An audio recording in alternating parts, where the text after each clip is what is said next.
চলুন মাত্র 10-20 মিনিটের জন্য ঘুরে আসি বিল হালতিতে, যেখানে চারদিকে শুধু পানি আর পানি, আর সেই পানির ঢেউয়ের মাঝে হারিয়ে যাচ্ছে হাজারো মেহনতি কৃষকের স্বপ্ন।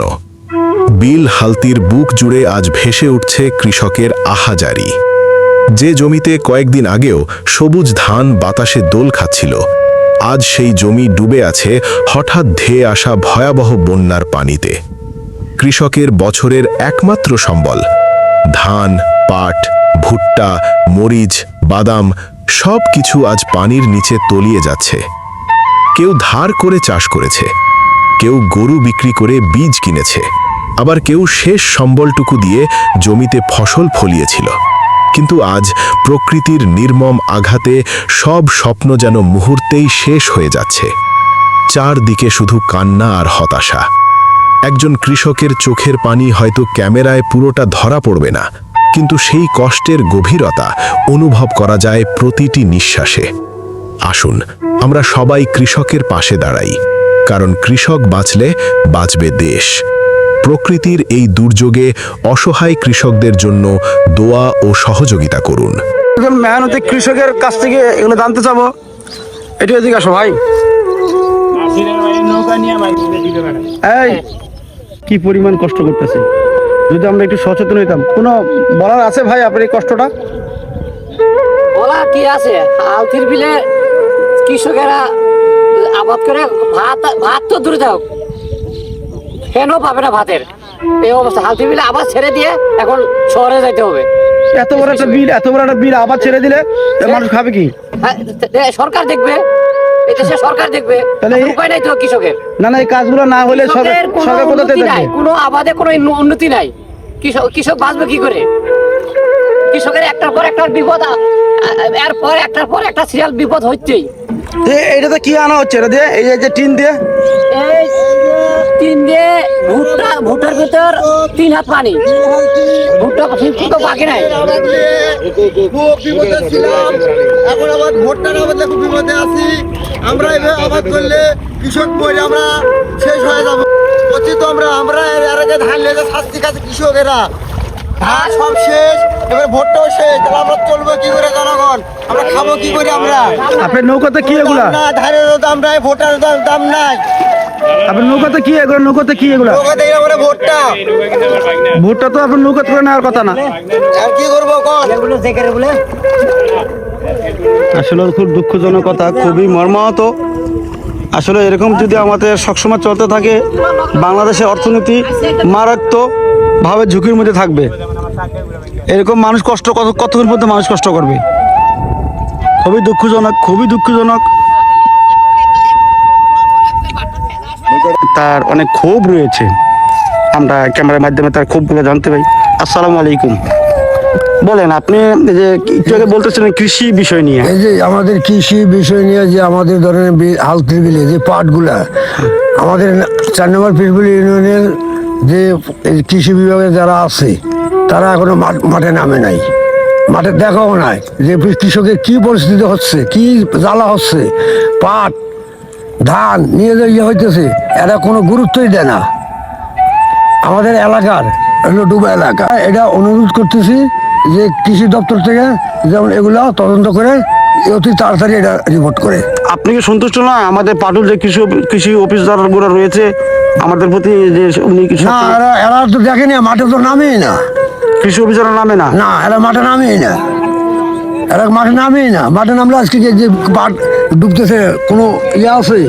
দেখতে পাচ্ছেন নেই। তার মনের আক্ষেপ থেকে তার অসংখ্য এখানে জমি রয়েছে, ঠিকঠাক মতন উনি ফসল করতে পারে না। খুবই এগুলো কথাবার্তা বলা হয়। তাই আমি বলবো, যারা এখানে কৃষি অফিসার রয়েছেন, আপনারা সচেতন হয়ে যান। আমাদের মন্ত্রী মহোদয়ের কান অবধি পৌঁছার আগে আপনারা সচেতন হন। এগুলো হচ্ছে কৃষকের ফসল, দেখতে পাচ্ছেন কত কষ্ট করে পরিকল্পনা করে নিয়ে আসছে। এটাকে বলা হয় ভুট্টা। আচ্ছা ভাই, এই যে এই ভুট্টাগুলো যে পানির থেকে উঠানো হলো, ওনারা এই ভুট্টাগুলা শুধু খালি রাস্তার কারণে এই দশা, শুধু খালি রাস্তা। সরকারকে ভোট দিয়ে সেট করতে, খালি ভোট দিয়ে আসি আর ওই না টাকা গনে গনে বসে খায় এই এসি রুমে। দুলু কি করে, দুলু কি ওই ইয়েত বসে থাকে নাটোর, দেখতে পারেন না কি অবস্থা কৃষকের। আসলে কৃষকের ক্ষোভ থেকে এগুলো বলা হয়। হ্যাঁ, ক্ষোভ থেকে বলা হয়। দেখেন আপনারা এখানে যে ভুট্টা এই যে দেখতে পাচ্ছেন, একটু আগে এই যে আমার ওই ভাইয়ের সাথেই আলাপ করলাম, দেখছেন কি দামি দামি সম্পদ, মানুষের রিজিক, এগুলো যদি এত কষ্ট করে আনতে হয়, এই আর কেন করবে এগুলো? সবাই যদি কৃষিকাজ বন্ধ করে দেয় তাহলে কি বাংলাদেশের অবস্থা কোথায় গিয়ে দাঁড়াবে? তারপরেও আরেকটা দাবি, যাতে আমার হালতির বিলে সহজে পানি না ঢুকে, সব পানি পূর্ব দিকে যাতে নেমে যায়। দুলুর কাছে একটাই আবদার আমারে, আবার ফসল তোলা হবে, পানি ছেড়ে দিন। বিষয়টা খুবই স্পর্শকাতর। দুলু ভাইয়ের বিশাল একটা ভুল আছে, তার কারণ আমার বিলের দিকে একটা আবার বলেন, আমাদের মন্ত্রী মহোদয়ের কি আছে?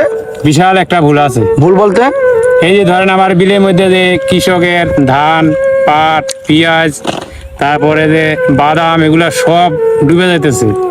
কিছু অফিসের মানুষেরা আমার বিলের দিকে কোনো দিকে একটু নজর দেয় না। আমি জায়গা মতন বসে থেকে দেখতেছে, কোনো বিলের দিকে নজর দেয় না। এই কারণে আমার কৃষকের প্রচুর একটা ক্ষয়ক্ষতি হইতেছে। আমাদের এই ক্ষয়ক্ষতির জন্য দুলু ভাইকে একটু ইয়া করবো যে আমার বিলের ভিতরে যেমন একটা দুলু ভাই একটা বেড়ি বাদ দিয়া দেয়, আর বিলের কৃষকের জন্য আমার জন্য অবশ্যই যেমন একটু ফলো করে। আর দুলু ভাইয়ের জন্য আমরা কি না করছি, আমরা ভোটের জন্য মাঠে দাঁড়ে গেছি, যায়া ভোট কালেকশন করে দিয়া দুলু ভাইকে পাস করাইছি নাটোরে। আর দুলু ভাই, তারপরে হয়েছে বুলবুল ভাই, এরা যদি আমারে একটু খালি ফলো করে তাহলে হয়তো আমার বিলের কৃষকগুলা খুবই একটা বিপত্তি বাঁচত যদি একটু খালি মাত্র ফলো করতো। আমি যতটুকু জানি আমাদের মন্ত্রী মহোদয় সর্বোচ্চ সচেতন ব্যক্তি এবং সর্বোচ্চ জনপ্রিয় ব্যক্তি এবং গরিব দুঃখীর সাথে। আমার মনে হয় আমাদের মন্ত্রী মহোদয়ের নিকটে যদি আমাদের এই সাধারণ আমজনতা বা কৃষক এই যে হাতে ভুট্টা নিয়ে দাঁড়িয়ে রয়েছেন, তাদের কথাগুলো যদি তার কর্ণপাতে পৌঁছানো হয়, আমার মনে হয় এই আমাদের এই যে হালতির বিল, যে এখন যে পানির যে হাই স্পিডে আসার যে ফ্লো, হয়তোবা কিছুটা হলো নাগালে মধ্যে আনা যেত যদি আমাদের মন্ত্রী মহোদয়ের কান পর্যন্ত আমাদের এই বার্তাটা পৌঁছানো যেত। তো যাই হোক, আসলে অনেকে অনেক রকমের কথা বলবেই। আসলে আমাদের মন্ত্রী মহোদয় যদি আমাদের এই সমস্ত কাজকে হাতে করতে পারতেন তাহলে এরকম থাকতো না। কিন্তু আসলে আমাদের মন্ত্রী মহোদয়ের কাজ তো না। মন্ত্রী মহোদয় অর্ডার দেয় একটা, কাজ হয় আর একটা। এটা আসলে আমাদের ব্যক্তিগত বলি, আমি বলি আমারই ব্যর্থতা বা আমাদেরই ব্যর্থতা কারণে আমাদের এই বিলের আজকে এই মেহনতি কৃষকদের এই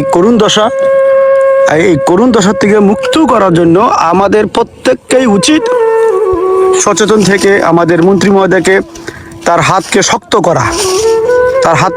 করা। আর মানুষ এইভাবে দিনের পর দিন কষ্ট করবে, আর কিছু লোক দায়িত্ব নিয়ে বসে থাকবে, কাজ করবে না, আর মন্ত্রী মহোদয়ের বদনাম হবে, এটা কেউ আশা করে না। আপনি কি এটা আশা করেন? না, কোনোদিনই না।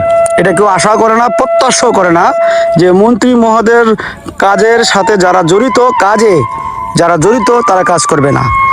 আমি বিনয়ের সাথে হ্যাঁ আমাদের নাটোরের সন্তান না হতো তাহলে বুঝতে পারতাম যে শহরে থাকে তারা কিছু জানে না। কিন্তু কৃষকের সন্তান, মন্ত্রী মহোদয় কৃষকের সন্তান না। হ্যাঁ 600 বিঘা সম্পদ আছে, আবার ফসল কিভাবে উঠতে হবে জানে না, সবই তো জানে। আসলে এটা অনেক কষ্ট থেকে বলে আমাদের মন্ত্রী মহোদয়কে। আসলে বলবে তো মন্ত্রী মহোদয়কে, কারণ যেহেতু মন্ত্রী মহোদয় এই এলাকার কৃষি সন্তান।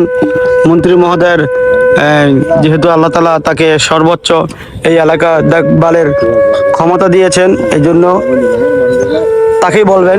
কিন্তু আসলে ভুলটা মন্ত্রী মহোদয় নয়, আমি বলবো ভুলটা হচ্ছে যারা এই কাজের সাথে জড়িত রয়েছেন তাদের তদারকিতে ভুল।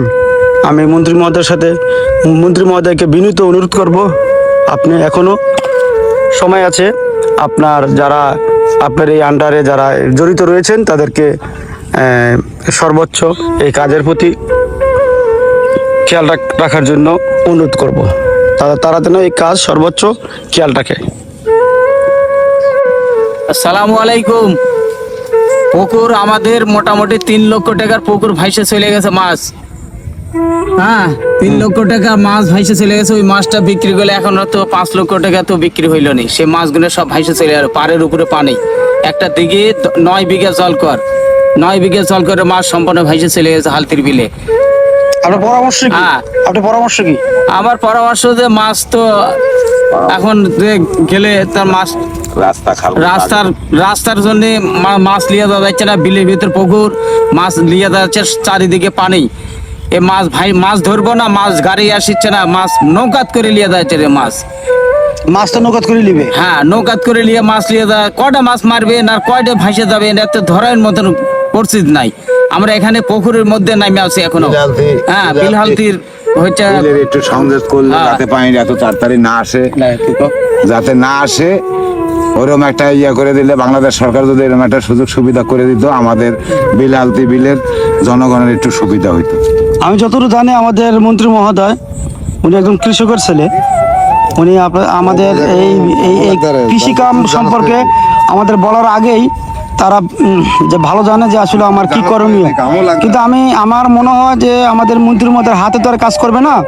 যাদের হাতে দায়িত্ব রয়েছে আমি মনে করবো তারা দায়িত্ব অবহেলা করছে। এটা আসলে মন্ত্রী মহোদয়ের কাছে বা তার কাছে বিনীত অনুরোধ, এই দেশবাসীর পক্ষ থেকে অনেক কষ্ট করে এই ভোটের সময় তারা ভোট দিয়েছেন এবং ভোট কেন্দ্রে লোক যাওয়ার জন্য গাড়ি ব্যবস্থা করে তাদের কেন্দ্রে পুষিয়ে দিয়েছেন। তার মধ্যে উনি একজন অন্যতম। আমি ছোটোর থেকেই বিএনপিকে ভালোবাসতাম, একেবারে ছোটোর থেকেই ভালোবাসার কারণে। আমার একটা মামা ছিল 71-এর সময়, আমাদের মন্ত্রীর বাপে যখন 71-এ গণ্ডগোলের সময় আগে দিতে যায়, আমার মামা আর আসতে পারেনি, দেশে আর আসতে পারে, মারা গেছে। আপনার মামার নাম কি ছিল? আমার মামার নাম আকবর ছিল। আচ্ছা আচ্ছা। আমার মামা লসতপুর, আমার নানা পাগলের মতন ঘুরছে, লাশও পায় নাই। ওই থেকে ওই মামার প্রতি টানের থেকে আমরা যত খালাতো মামাতো ভাই আছি, ফুফাতো মানে আপনার মামা এই বিএনপি কে ভালোবাসছে বহু আগের থেকে, বহু আগের থেকে, এবং এই বিএনপি এই দলের জন্য তার জীবনও দিয়েছেন। তার কারণে আপনি ভালোবাসেন। তাহলে এত ক্ষোভ কেন? এত ক্ষোভ কেন বা এত ভালোবাসার মধ্যে? ঘটনাটা হইলো ভালোবাসা, আগের থেকেই ভালোবাসা আছে, এখনো ভালোবাসাই আছে। তাহলে আমার মামা গেছে বলে যে ভালোবাসা নষ্ট হবে তা না। কিন্তু ওই এক সময় আমার নানার পিছনে দুলুমন্ত্রীর বাপের কিছু হাত ছিল, বুঝছো? হাত থাকার কারণে ওই থেকে আমার নানারা বা মামারা দুলুমন্ত্রীর বাপের যখন বাসিন্দাপুরের চেয়ারম্যান ছিল তখন থেকেই খুব দহরমন ছিল। ওই থেকেই আমার মায়ের মা খালারা বলতো যে এই ইয়া করা যাবে, যতদিন পর্যন্ত দুলুমন্ত্রীর আর কোনো লেটা পেটা কেউ যদি নির্বাচন করে তাহলে ওরা কোনোদিন অন্য জায়গায় ঘোরাঘুরি করে না। আমার তো বুঝছি আপনার বিষয়। ঘটনাটা হলো পানি আসে যে আমাদের যে বিলহালতি বিলের মধ্যে যে পানিটা আসে, ঘটনাটা হলো এটাই যে যেগুলা 2-3টা দাঁড়া আছে, দাঁড়াটার মধ্যে যদি সুইচ থাকতো একরকম, বিলের 4-4টা বাদি আছে, 2-3টা দাঁড়া আছে, নদী আছে, যেমন বাটকামারি নদী, মোহনপুর নদী।